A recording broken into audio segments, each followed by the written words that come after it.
చెప్పలేనే నా అత్తమ్మంటే నువ్వే మరి ఈ నిజం దాచలేనే ఆ అద్దం ముందు నిలబడి అబద్ధం చెప్పలేనే నా అత్తమ్మంటే నువ్వే మరి ఈ నిజం దాచలేనే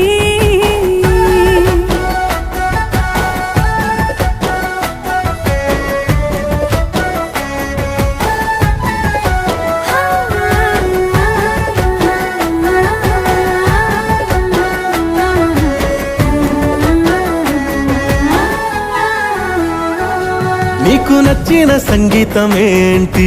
చెప్పుల సవ్వడి నువ్వు మెచ్చిన నగలు ఏంటి వంపున ముత్తు తడి నీకిష్టమైన చోటు ఏంటి అది చల్లని నీ ఒడి నువ్వు కోరుకున్న దుస్తులేంటి